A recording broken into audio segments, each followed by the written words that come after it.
بھائی قیامت کے دن چاہتے ہیں کہ حساب کتاب نہ ہو، سیدھے جنت میں چلے جائیں، لہذا رسول اللہ صلی اللہ علیہ وسلم نے دعا سکھائی، وہ پڑھ لیا کرو، اللہم حاسبنی، پڑھیے، حسابا یسیرا، اللہم حاسبنی حسابا یسیرا، اللہم حاسبنی حسابا یسیرا۔ جب آپ نے یہ دعا مانگی، کیا میں نے اللہ قیامت کے دن ہمارا حساب آسان لینا؟ تو مائی عائشہ صدیقہ نے پوچھا آسان حساب کا مفہوم کیا ہے؟ فرمایا کہ آسان حساب اس طرح ہوگا کہ اللہ تعالیٰ اپنے بندے کے نامہ عمل پر ایک نظر ڈالیں گے اور کچھ نہ پوچھیں نماز پڑھی تو کیسی پڑھی، روزہ رکھا تو اور کیا گئے، بس جاؤ جنت میں جاؤ۔ اللہ تعالیٰ ہم سب کو یہی حساب مقدر کرتے ہیں کہ اللہ کچھ نہ پوچھے، نامہ اعمال دیکھ کے فرما دے جاؤ جنت میں۔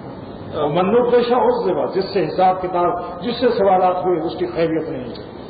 حضور فرماتے ہیں منو پیشہ صلی اللہ علیہ وسلم، اس جگہ اس کو عذاب دیا جائے۔